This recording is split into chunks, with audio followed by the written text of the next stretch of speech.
Welcome to another live Hog Out. Yes, we're going midday India time, and it's afternoon over here in Perth and night time over the east coast of Australia.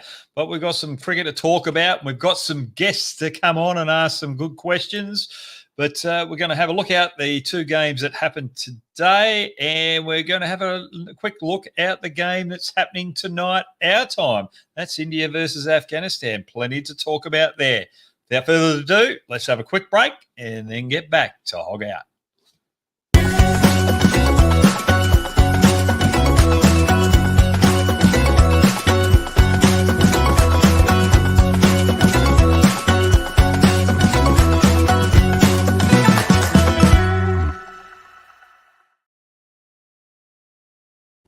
Well, South Africa, they had a little bit of a nervous game against the USA. They've had a couple of nervous games, actually, of late. They nearly got beaten by Nepal, but what a wonderful performance it was today. Get them on the winning ways in the Super 8s. This is going to be a big game. How did they rebound against that tough little game that they had against Nepal? They did pretty well, but the USA are standing up and showing how good they actually are.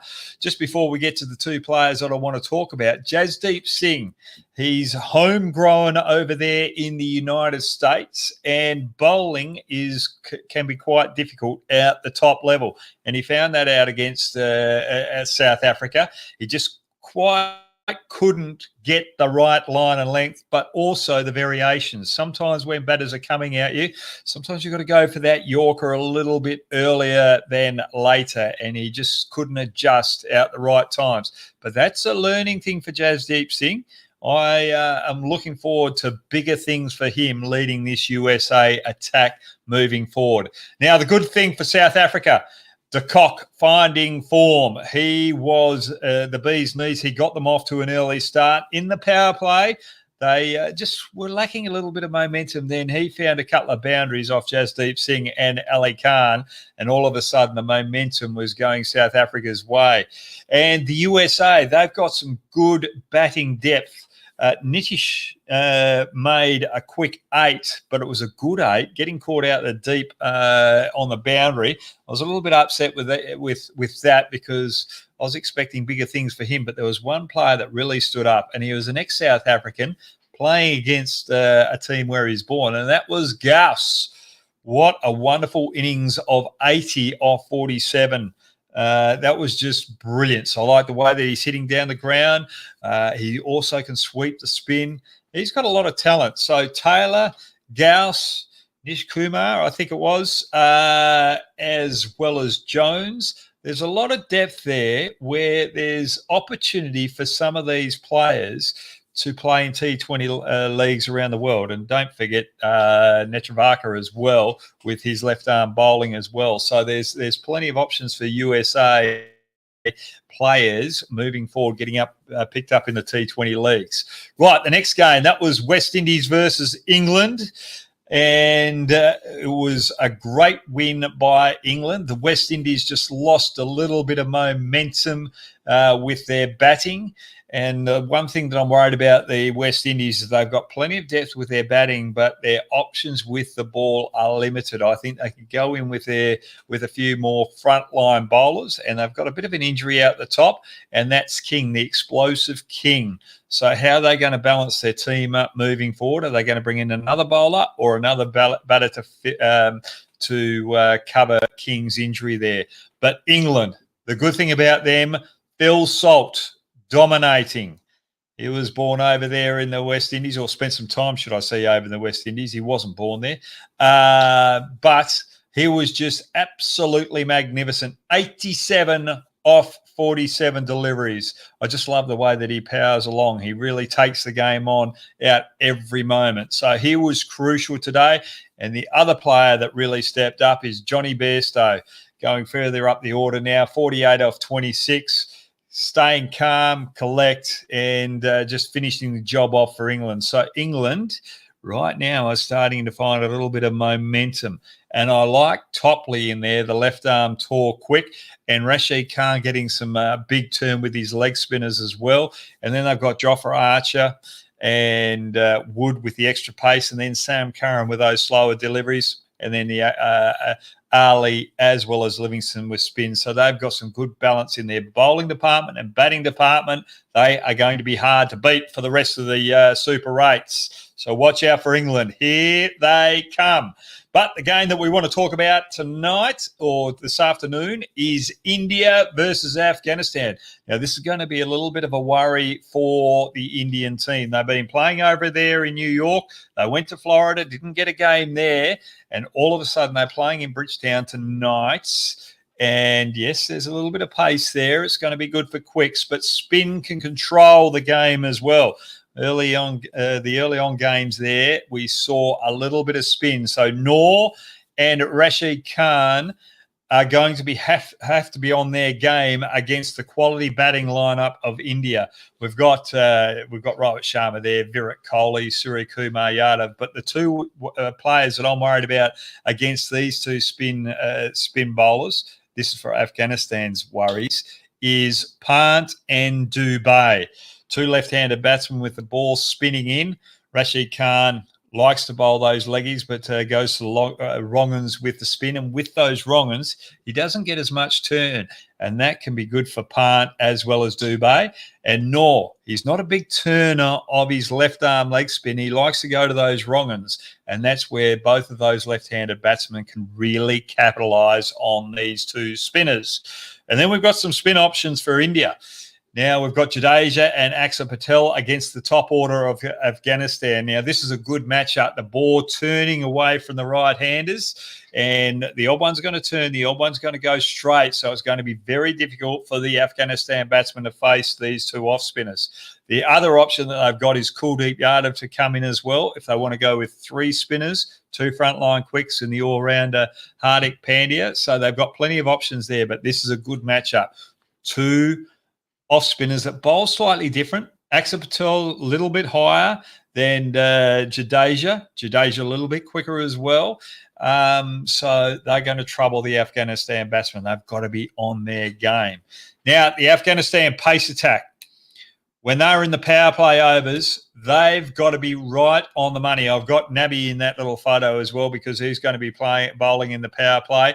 And that matchup with Nabi against Rohit Sharma and Virat Kohli is going to be crucial as well, because if he doesn't get the ball to turn much, and that one that goes away could trouble both opening batters. But Farooqi will be the main one there, getting the ball to swing into Virat Kohli. But I'm not worried about the ball swinging in. Virat Kohli against left arm pace in this tournament has been looking for that ball to swing in. He's been getting found out with the one going away, the straighter one.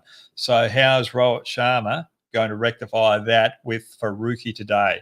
Omarzi and Al-Haq, they just have to make sure that they adjust quickly in the power play overs if India get on top of them.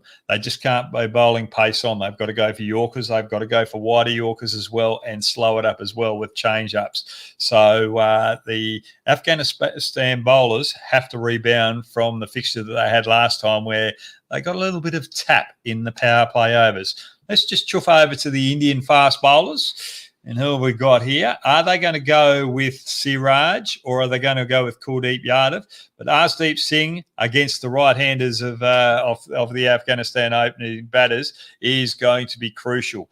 And if Siraj doesn't play, I think they'll either open with Axar Patel or they'll go with Hardik Pandya to open up in one of those first three overs. So watch out for that. But Arshdeep Singh, I just think he's on song at the moment, and they'll have to go with Hardik Pandya if Siraj doesn't bowl, because they want to use Bumrah out those crucial moments when the game needs to change, when the pressure needs to be brought back into India's favour.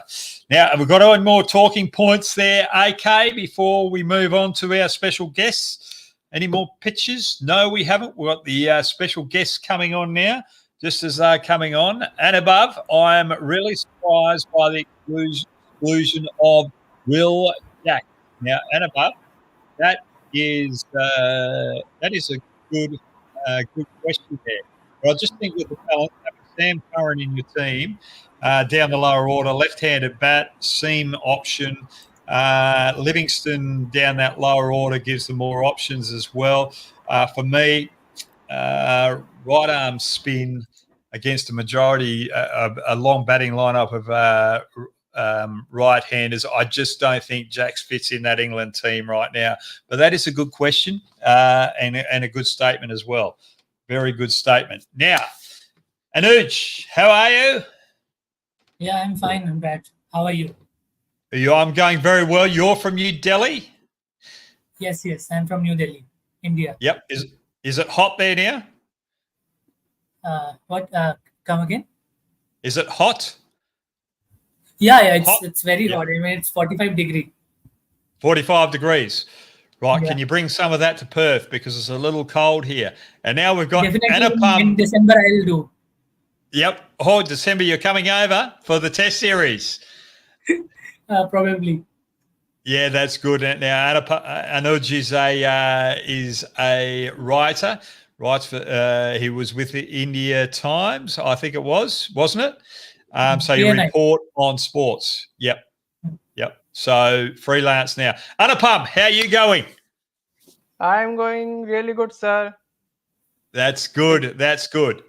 Right. So we had you on during the IPL. Now we've got you back. So what about we start with you with your question for me, one of your questions that you've got for me.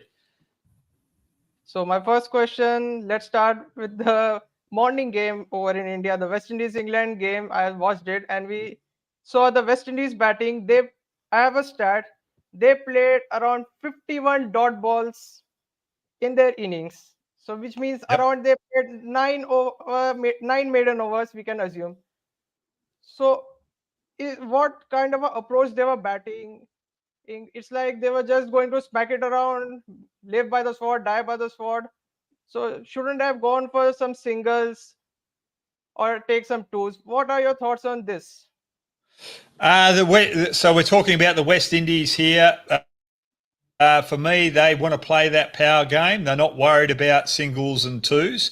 I think also you look at Jonathan Charles. He was batting there for a while with Paran. Paran wanted to take a few extra runs, but Jonathan Charles is a little bit slow between the wickets. But then you've also got the big players of Russell, Rutherford. They're not quick between the wickets either. So for me, it's more of a power game that they play rather than that manipulative game where they push the ones and twos. I totally agree with you. Too many dot balls. If you can turn those into ones and twos, then all of a sudden you put more pressure on the English bowlers. And when the ball is turning as well and holding up, and it's difficult to find boundaries consistently, like we saw in the IPL, you have to take on those ones and twos. Very good pick up there, Anupam. Now, Anuj, your question, please. Brad, I wanted to start with seeing how associate nations have performed in the T20 World Cup. Do you think that the time has come that we accommodate more teams in the ODI World Cup also? No, I don't think you want to accommodate more teams. I think we've just got the ample number of teams in the tournament. There were a couple of teams that were falling apart there out the back end. Uganda was one of them that weren't very competitive. So for me, we've got to be careful with it. I think we've just about got the right balance now. The teams like USA, the Netherlands are really going to step up. I think the Oman is a team that looks promising moving forward. And I think if you look through that particular area of Dubai or the UAE area, I think there's more teams going to come out of that region. I think they want to grow the sport in that region. That's all sport, but they really want to grow cricket there as well. And there's a lot of Indian and or Southeast Asian expats that are going there. If they can get their families there as well and bring the kids up in that particular region, then we're going to see cricket grow there as well. So watch out for that space. But I think they've got the right balance right now. Maybe one or two teams too many. But if you're going to have four groups, you have to have those teams. And they're only going to get better if they get exposed. So I think we've got the right balance now. I'm just going to go to Aditya Rayo. Do Afghanistan have the best wicketkeeper in terms of current momentum? Oh, that's a hard one. No, I think Pant's a little bit better than the Afghanistan keeper. What do you guys think? I'll go with you, Anuj, first because you're the reporter. Afghanistan keeper or the or Pant? Definitely, Pant has the more agility, and since he has worked on his fitness more. He has been good behind the wickets, catching, diving, and all these things, doing acrobats also while taking the catch. So I don't think the Afghanistan has the best wicket keeper because we have Rishabh Pant with us. Yep, definitely. What do you think, Anupam? I was thinking of Josh Butler because I think he's also pretty much acrobatic. And regarding Gurbaz doesn't always keep for Afghanistan. This time he's keeping, but even in the ODI World Cup, Ikram Ali Khail was the wicket keeper. So it's like in the IPL also, Philip Salt played ahead of him. So it's like he's not always your first choice keeper. So I won't go with Gurbaz in this case. Yep, beautiful, beautiful. Now, what's your next question, please, Anupam? My next question, it's a very hot topic going on in the cricket circles. It's the Pakistan team who were knocked out by the USA. Obviously, I was very happy because USA won. But there are a lot of talks going around, especially with the expats, that the Pakistan team needs to go for a revamp. They should bring in a new fresh blood. They should bring a new captain. They don't think Babar Azam is the best captain for them. What do you think of this? Yeah, I think they've got to change their approach to their style of cricket as well. You've got Babar Azam and Rizwan, which are up there in the top 5 or 6 highest scorers in T20 internationals, but their strike rate is very low. And with the game, the way it's changing now, you're taking on the new ball, you're taking on the power play, you're being more aggressive there. So I think they have to change their style there. If they don't want to change their style, then they're going to have to go with new players. But not going hard in the power play and being aggressive, it puts extra pressure on the middle order as well. So all of a sudden, the middle order have to be a little bit more aggressive and take more risks to try and catch up the slow start. And what we saw in this World Cup, in this T20 World Cup now, it's harder to bat in the middle overs. So if you don't take on those first 6 overs, you're in trouble. So for me, they've got to revamp their batting lineup, and they might have to look out a new captain as well, as you said there. And they're going to have to look out some depth with their spin options as well. I think they're lacking in their spin options. They're using frontline batters as or more batting spinning all-rounders rather than spin batting all-rounders. Or spin all-rounders that can bat a bit. So for me, I think they've got their balance wrong. You're completely right there. I like that question. What's your next question there, please, Anuj? Brad, I wanted to ask that should India go with the same team or should there be a change in the playing 11 for today's match? For me, I think they should bring in Kuldeep Yadav. I think they've got to get him in earlier than later. I just think you need that spin option. It's a day game, so I think it is going to spin a little bit more as well. And Siraj will probably have to make way for him. So that's the only change that I'd make. I think the matchup for India is quite good. You've got Dubey in the middle order. I think you should utilise him against both Rashid Khan and Noor. And if that means dropping Suryakumar Yadav down just one more spot out a certain stage, probably think about doing that because you want to give Dubey the best opportunity to go out and score as quickly as he can. And if you can do that against those quality spinners, then all of a sudden Suryakumar Yadav will be facing the weaker bowlers, or not so much the weaker bowlers, but the seam bowlers out the back end where he's more manipulative of the bowling. So he can play the ramp shots when they want to go for a Yorker, and he can play the power game with the slower deliveries as well. So India might think about mucking around with the 11 there. So I just want to go to Gurpreet Singh Warriak. It seems England started to play fearless cricket again. I totally agree with you there, and I'm starting to worry about England moving forward. They're just starting to find their mojo, should we say. South Africa, England semi-final, Hogger, Bhatia. I don't know whether South Africa will get through. I reckon the West Indies will be the other team in that group to get through. So watch out for that. I've predicted the West Indies to beat South Africa and the USA, and England to beat South Africa down there in, where are they playing? St. Lucia, where there's a bit of extra bounce and pace there. Now, who's up next for their question? Anupam. All right, sir. So it's regarding the today's game. How should Virat Kohli and Rohit Sharma approach the power play overs with the likes of Faruqi, Omar Zaid, Nabi in the bowling? I think with pace on, they've got to be a little bit more aggressive. They've got to take on the Afghanistan bowling with the new ball and try and get the Afghanistan team to bowl their trump cards earlier than later. So the newer the ball, the less chance it's got of spinning. It will skid onto the bat. So that should be the game plan for India. They don't want to put that extra pressure on the middle order when spin really might take control there, because it's dry wickets. We've seen that spin can play a big part there in Bridgetown. So for me, they've got to be a lot more aggressive in the power play, and that's if they bat first. If they're batting second, they know what the total is, so they can adjust their game plan to what suits. But if they bat first, they've got to go out all guns blazing. Anuj? Yeah, I'll ask the follow-up question. Like, if India wins the toss, should they bat first or bowl first?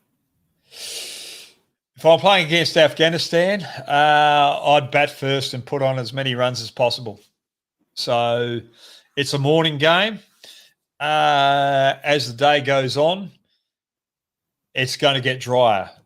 Or there's a chance of the wicket getting drier. So you want to try and take the advantage away from the Afghanistan team as much as possible. So for me, I'd bat first, and hopefully there's a little bit of moisture around where the ball's coming on for the opening batters. So that's how I'd go about it. That's a good question. Very good question. Yeah. Anupam? All right, sir. Let's bring some Aussie flavor in the conversation. So Mitchell Starc came to a press conference. He talked about the preceding standings about the Super 8s, and he said that he's not a fan of it. My question is, why we require preceding for the Super 8s? We can just keep it dynamic based on who finishes where. That's what do you want to say on it? Hang on. So you're talking about the seeding here before the Super 8s. I actually agree with him, because you're sitting there, you're in your lineups. I think if you're on top of a section, it should be just A1 versus B2. The section should be there, and whoever finishes on goes into those particular sections. Because right now we've got Afghanistan and Bangladesh, probably two of the weaker teams in one section, and they could have been in another section where they could have been facing England and the West Indies. All of a sudden, the West Indies have got a better chance because they finished at a certain level. But now they've got to play South Africa and England as well. So for me, I don't like. I agree with Mitchell Starc. You can't have a list there, and then if one team doesn't finish in the top two, well, they just swap over for the other team. I don't like that. I think Mitchell Starc's right. You've got your ladder there. It's A1. If you finish in A1, you go into that section. It's not have it preceded. So I just think it's a little bit silly there as such. Absolutely. Yep. No, that's a good point. Good point. Something that's a hot topic at the moment. Anuj? Yeah, so Brad, I'll ask the next question as in looking at how things have turned up, who are your four semi-finalists? My four semi-finalists. England are definitely in there the way they played last night. I'm a little bit worried about King leaving the West Indies because that fills a hole out the top of the order. I think the way South Africa played against the USA, I'm worried about them. So trying to pick a second team in that group is hard, but I'm going to go for the hometown West Indies. I just think the home ground advantage will get them over the line.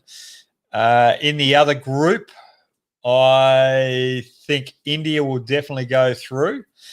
I'm just worried about the game between Afghanistan and Australia. That would be a big one for me. So if Afghanistan can beat Australia, then they can beat Bangladesh. Then it comes on net run rate between those two particular teams to go through. So that's a big worry for me. But there also is a big worry tonight for India, because if India don't win tonight, then they've got Australia down at St. Lucia, and that's probably one wicket in the Caribbean, which isn't going to favour the spinners as much as the others. So that advantage of spin which India have over Australia is taken away. So it's very important that India win tonight and take the pressure off them when they get to St. Lucia. So Australia and India should go through. It's a tough one, but Afghanistan can cause a bit of an upset here. Yeah. So, yeah. Anupam? All right. So my next question is regarding again another not hot topic, a small topic that a lot of games got washed out in this T20 World Cup, especially the Ireland and USA game, the England-Scotland game, which costed Pakistan and Scotland not to qualify. Can ICC or the stadium management can bring in some more covers to cover the whole ground so that the outfield they can keep it as dry as possible? We have seen in Eden Gardens the ground gets fully covered. In Sri Lanka we see that they cover the whole ground. Can the same can be done in the ICC venues? Look, it'd be lovely if it could be done. I think if you look at the whole tournament, Scotland are the unluckiest team in the tournament because they had a chance of beating England there. And if they beat England, all of a sudden they're through to the next round and England wouldn't have been there. So the other thing is just not the ICC providing the covers. It's the grounds there in the Caribbean. So what financial strength have they got there to be able to bring in extra covers to cover the ground? So we have to look at that because the budget over in the West Indies is quite tight. Totally agree with you. Would love to see the games being played and not being washed out, but that's just the nature of the beast. The other thing that they probably could have done is had 3 or 4 day break between the Super 8s and the main fixtures, and those games that are washed out give them a chance to be played in those other 3 days. So that's another avenue. But then all of a sudden you've got strains on the calendar. So for me, it's more financial that the West Indies can't find the covers to cover the ground. But then all of a sudden you've got to pay the staff as well. And the staff in the West Indies probably cost a bit more than what they do over in India as well. So you've got to look at all those sort of factors. And while you're going on that, KR has made a comment. I am more annoyed about the fact Australia and England have to play 2 games within 1 day. Well, that's a good point because they also have to travel as well, especially Australia have to travel in one of those days, which is quite tough. Whereas England play 2 games in a row in one venue, so they get a little bit of a break there. But that's quite tough. But at the end of the day, KR, these are professional athletes. It's a short flight.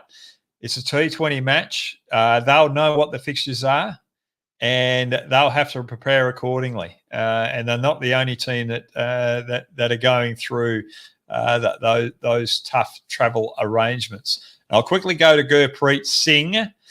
Can Virat come in the middle and Jaswal can open, replace Shivam Dubey. Oh, Anuj, shaking your head there.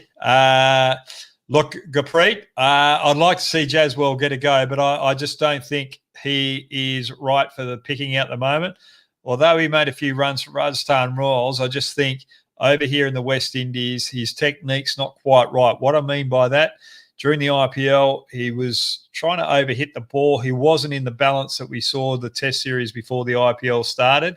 And I just think he needs to make a few adjustments to that technique for his 2020 game. Shivam Dubey against the middle order, in the middle order against spin of opposition teams on these small grounds, slowish wickets with his extra power is a more vital cog in the juggernaut of India. You need Virat out the top of the order as well, because if it starts to slow up in those middle overs as well, Virat's strike rate might slow down as well. So you've got to get him to make the most of the power play. But I like the way that you're thinking there, Gurpreet. Love the way you're thinking. Now, Anuj, have you got another question there waiting? I want to add one thing on that. If you I'll go for it. If you bring in a Jaiswal as opener, then the whole batting order gets shifted down. Virat will come at 3, Pant at 4. Everything will go down. So you don't want that kind of an imbalance in the middle of a World Cup. You want to go with a settled team. So that's what I feel, and they should go with the same team. Exactly right. Great point there, mate. Great point. Love it. Now, Anuj? Yeah. So my question is regarding the team which has impressed us the most in the T20 World Cup this year. It's about USA. The way they have played, the way they have played against big teams. So, and even Corey Anderson is struggling to find a place in their playing 11. So, whom should the credit go for their remarkable performance? Who should the credit go to? I think whoever's been in the grassroots systems over the last couple of years. I think Stuart Law's there, and I'm not taking anything against Stuart Law's credentials. But the thing is, it's a whole build-up over a period of time. It just doesn't happen overnight. You've got two players, Jones and Jasdeep Singh from Queens in New York. And that's a heavily populated little area there. To find that that talent out of a region like that is absolutely awesome.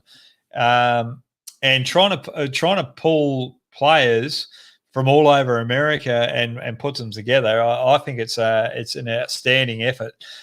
So for me, I think the credit's got to go to the people who have been doing the work over the last 10 years. It's a huge, huge, huge build up to this. So you just can't rely on one person. There's so many people in the background that have done something there, and it would be wrong just to give the credit to one particular person.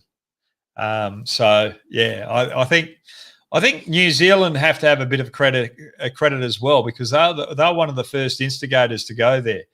Then all of a sudden the ICC and other teams decided that they wanted to have a bit of an impact in there as well. So New Zealand probably were one of the early teams or countries to try and make an impact there. So New Zealand got the ball running. So I'll give a bit of credit to New Zealand, in that aspect, because that happened many moons ago.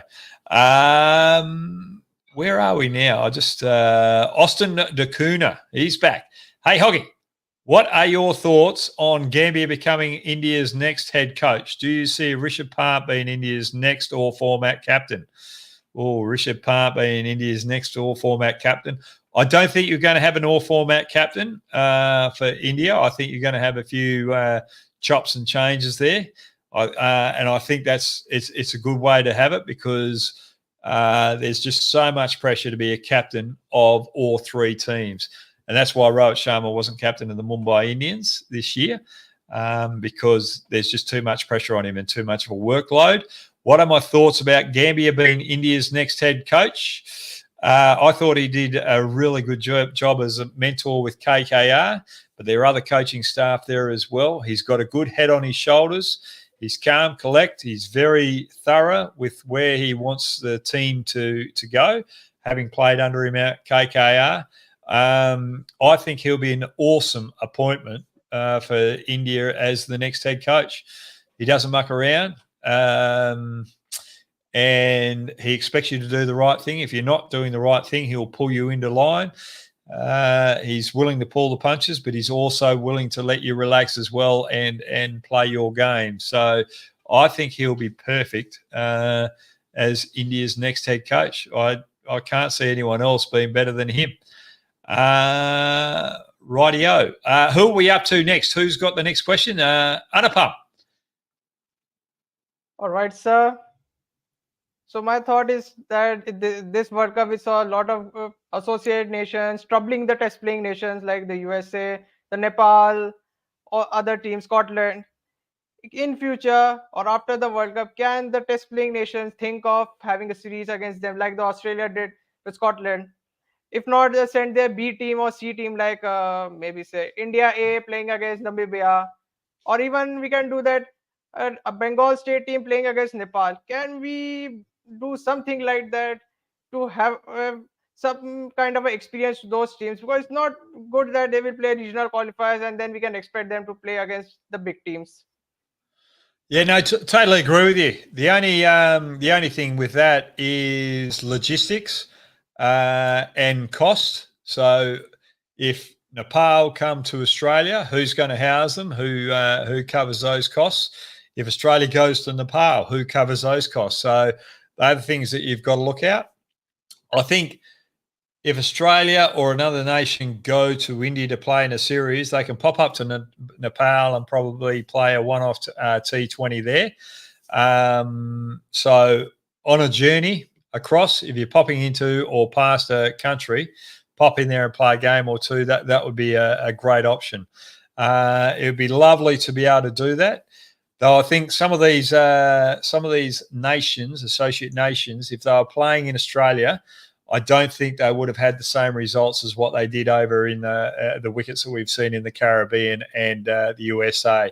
Those wickets brought the associate nations closer to the test playing nations. I think when you get on truer wickets, I think the associate nations will find it a little bit tougher.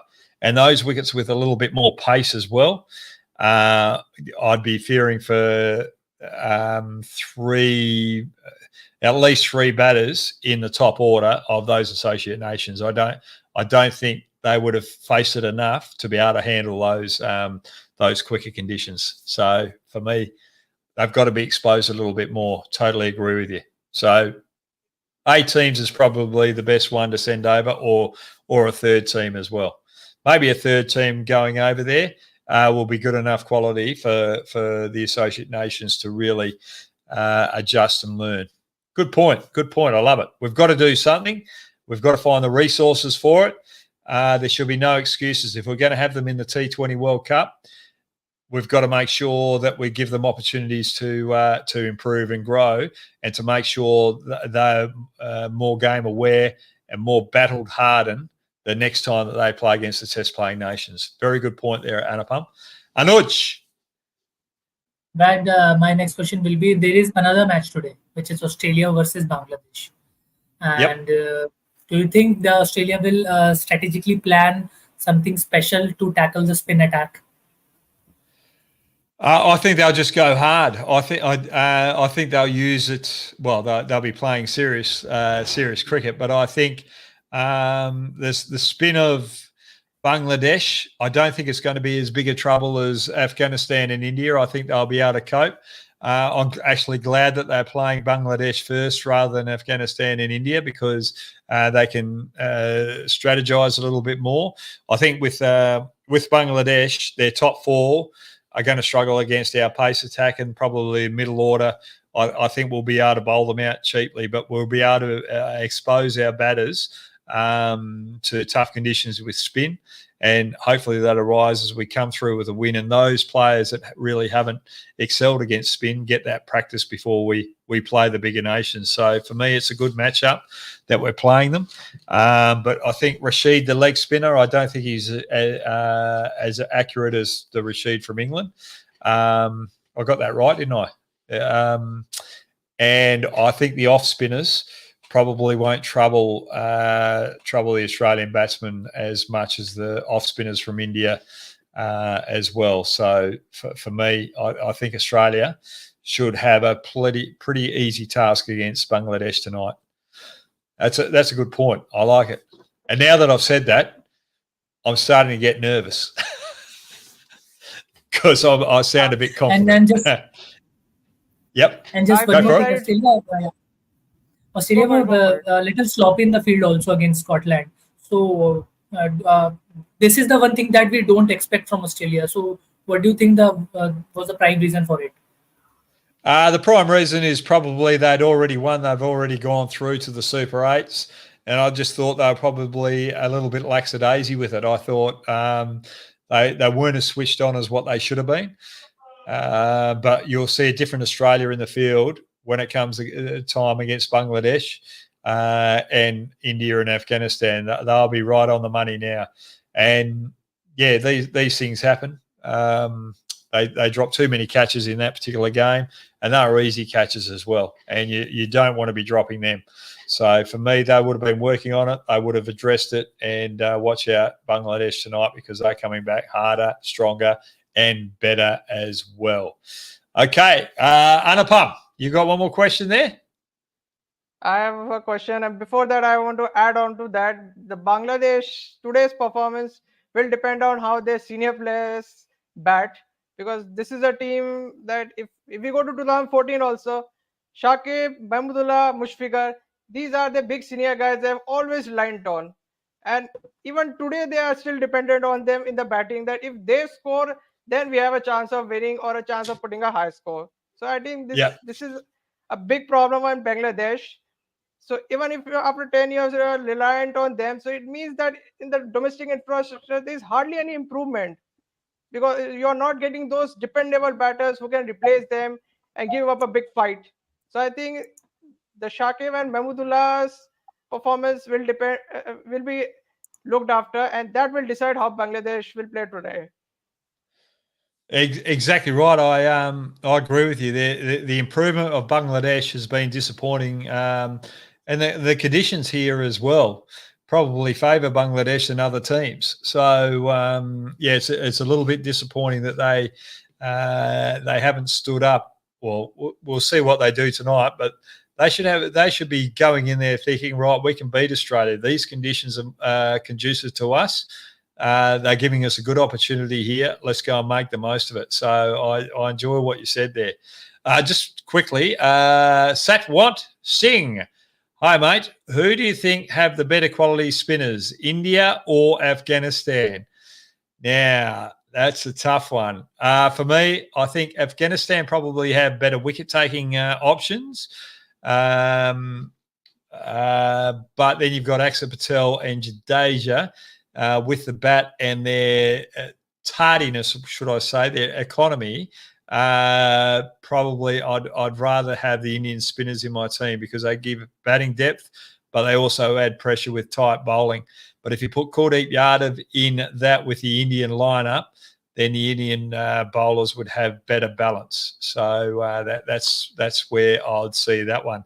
I'll just quickly go to Ruben as well. Preceding first Super 8s was done because to cater for the Indian market. As you can see, all Indian games are set for evening matches.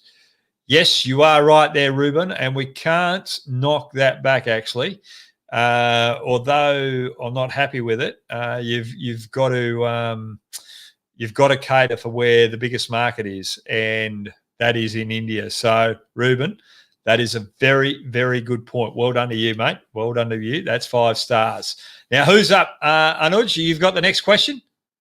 Yeah, I've got the next question, but I'll little bit deviate from the T20 World Cup and take you through to the New Zealand team, in which Kane Williamson has declined the central contract and has said that his priority remains for New Zealand, but he'll also focus on league. So how does this take international cricket forward in current scenario? Yeah, look, it's a huge worry. It's a huge, huge worry. Pat Cummins has signed a deal with the American League as well, and they've got a West Indian tour just around the corner. So we as a cricketing body, the ICC and cricketing boards around the globe, really have to make a big call now. What's more important, the T20 leagues or international cricket? And how are we going to cater for both?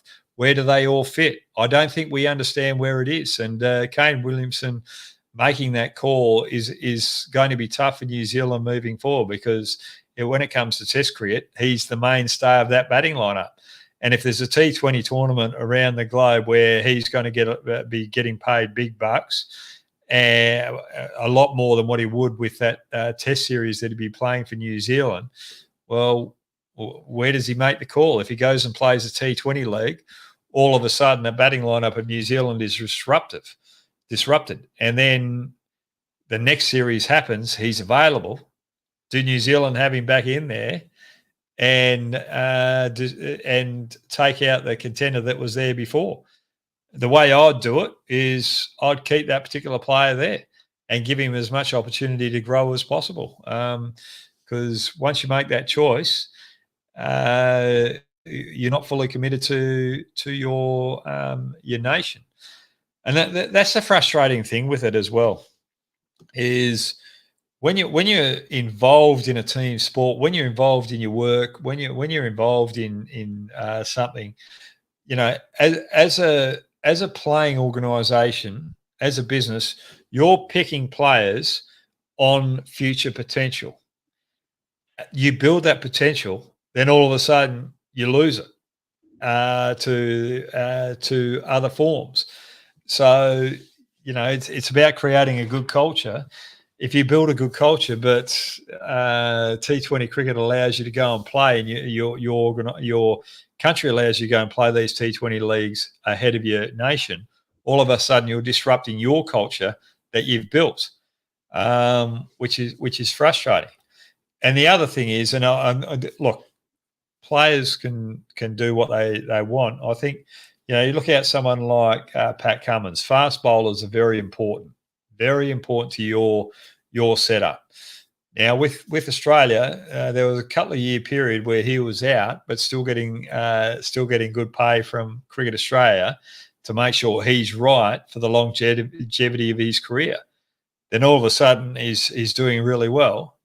And then all of a sudden he's putting T20 league ahead of a potential Australian tour. For me, I don't think that's right. You've got to reward and you've got to put back into the organisation that's given you that development and that pathway to create a living out of cricket. So it's a bit of a catch-22 as such.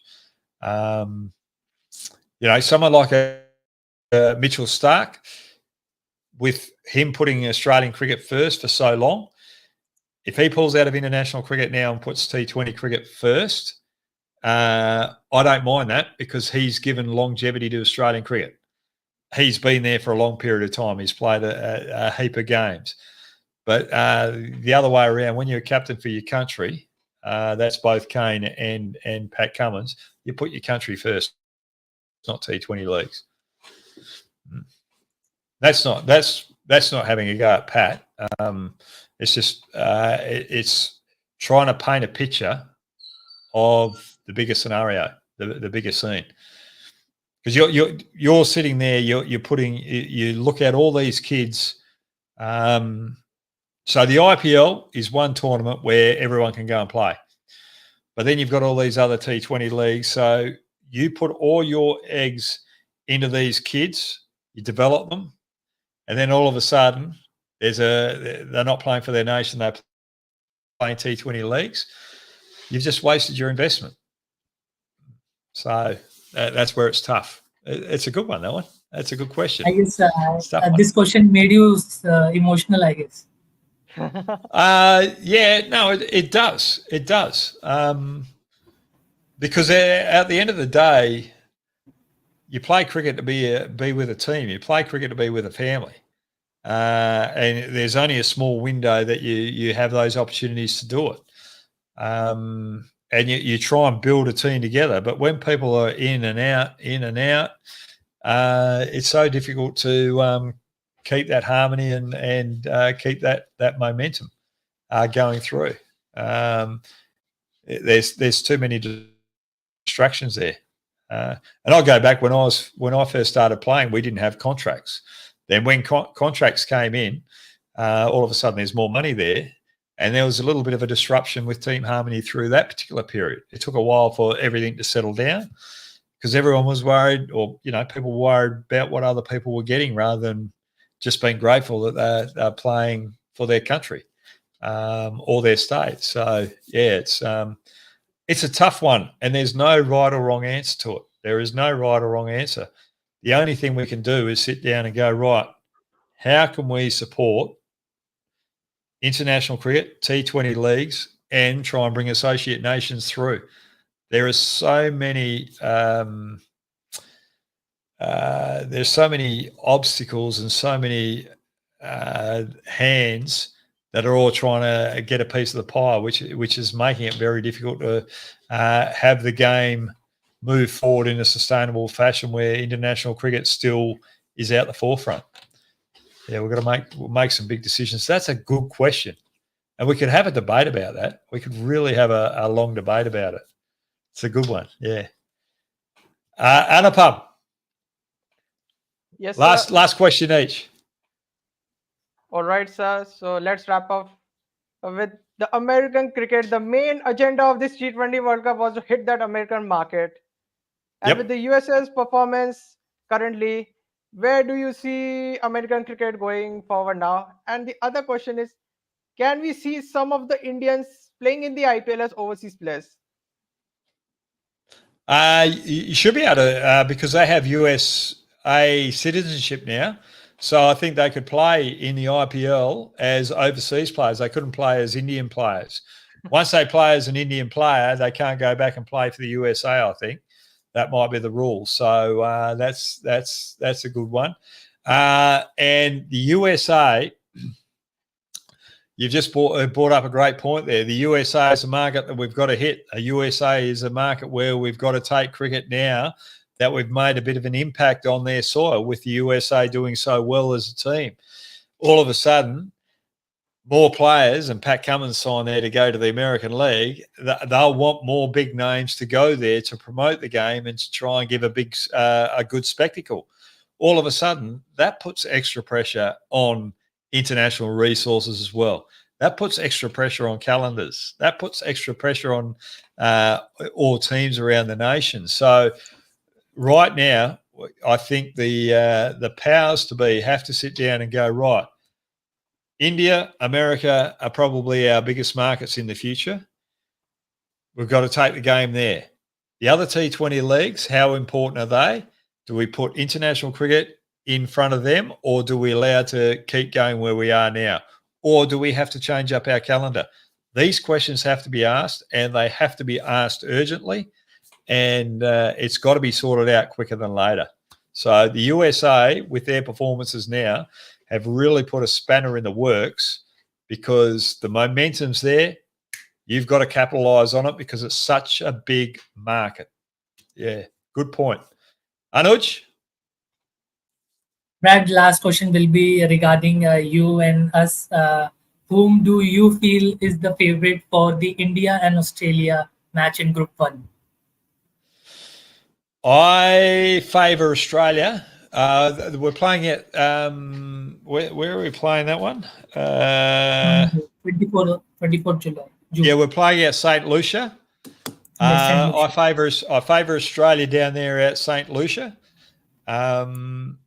But when it comes to the semi-finals, it's going to be a little bit tougher. Or if they get into the final, it'll be a little bit tougher there. I think the final's at Bridgetown, I think. And that's where spin will play a little or have a bigger factor as well. And I think the advantage will go back to India there. But after the next couple of games out St. Lucia, I might change my mind. So we'll see about that. But I think Australia definitely should be favourites going down there at St. Lucia with the extra bounce and pace on that particular wicket. But if it was any other wicket, I wouldn't be favouring Australia. No, that's a good question. Now, you two, thank you very much for joining me. We've been nearly an hour. Thanks, everyone down the side for asking their questions. And thanks, AK, behind the scenes for getting everything together. So if you want to join me, make sure you fill out the forms and we'll have a live with me on Hog Out. Now today, India should beat Afghanistan, but it's going to be close. It's going to be tight. India are going to be pushed right to the edge because they haven't really played too many games where they've been able to score freely of late over there in America. So enjoy tonight's, or should I say enjoy this morning's contest.